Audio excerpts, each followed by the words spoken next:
Hi there, Stephen Weiler here, broker, realtor, true servant at heart with eXp Realty here in the Knoxville, Tennessee marketplace.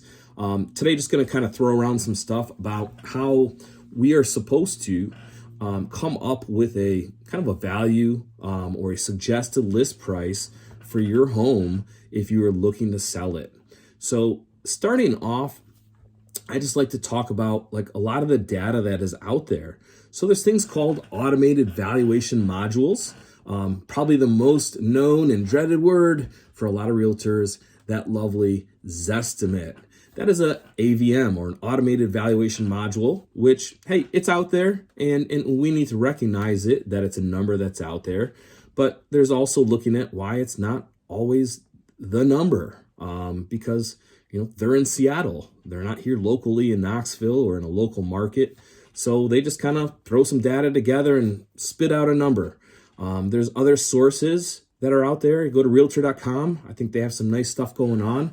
They kind of take it and give you multiple numbers based on various sources. A couple of them that are getting a little bit more high tech, more technologically based, where they're zooming in on different types of features and making adjustments. A couple out there, Quantitarium, Collateral Analytics. These guys are taking it a little bit further, and you can find those values on realtor.com.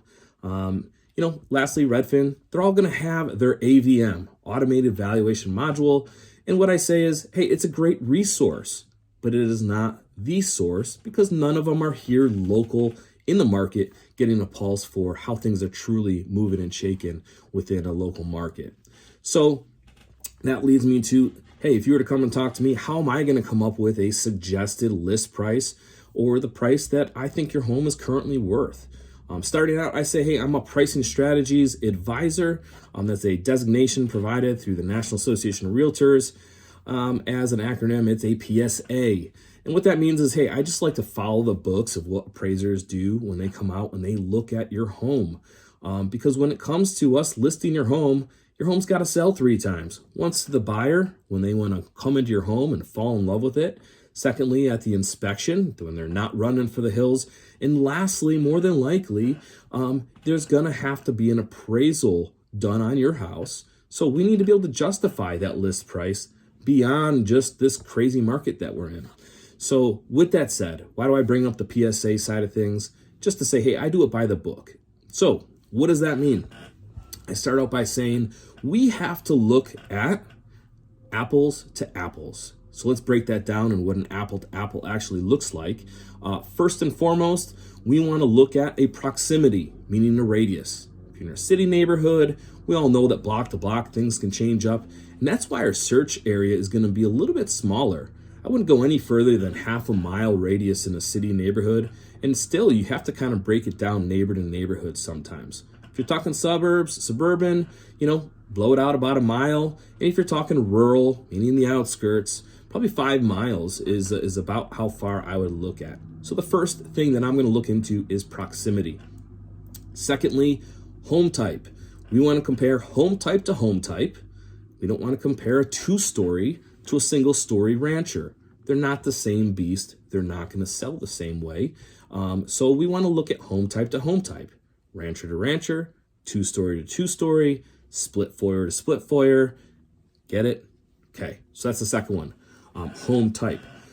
Beyond that, we're going to look at square footage. We don't want to look at a mansion and compare it to like a 3,000 square foot rancher and compare it to a 1,000 square foot rancher, right? So we want to look at square footage plus or minus about 25% based off of the subject. So for easy numbers, if it's a 1,000 square foot rancher, we want to look at homes as comparables, or comps as we call them, from 750 to 1,250 square feet to be good properties to compare to the subject.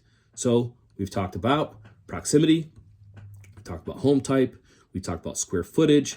We're going to go into vintage. You don't want to look at new construction and compare it to a 1970s. You don't want to look at a 1970s and compare it to a 2010, right? A little bit different. So you want to kind of find something in similar, I'll call it within the similar shock group of the vintage of that home.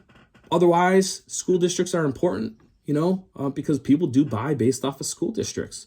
If somebody views a certain school district as a premier area, you can't really, if it crosses lines, sometimes it's tough to say that that's a true comparable if one school district is sought after just a little more than the other. A couple other things I throw out there that I'm always going to look at. Let's just say subdivision. Again, kind of like the school district, some subdivisions may be within the same proximity, but some subdivisions may be more sought after than others. So I always throw that in there as well. But the main nuts and bolts are always going to be those first four that I said. Okay. Beyond that, now we're going to find that one that has the right square footage, proximity, home type.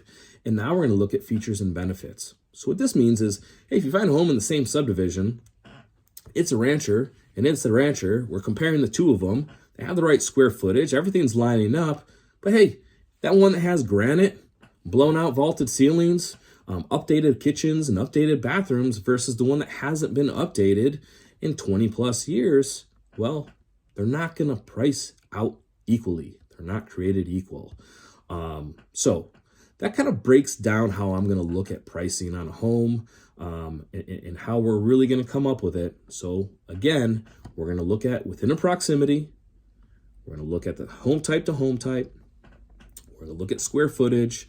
There's those extra little tidbits I talked about with subdivisions and school districts, features and benefits. And then we're going to compare those homes that fall within that umbrella or comparables, or we call them comps, and say, hey, this is about where we think your home should fall. With that said, we can then make some adjustment for some superior features and benefits. We can make some adjustments just to say, hey, this market is super hot. It's a super seller's market. Let's try to go a little further with knowing it still needs to appraise if we file or accept a contingent offer or an offer that's contingent upon appraisal. So that's what I got for you on how to come up with a list price or what we think your home's worth.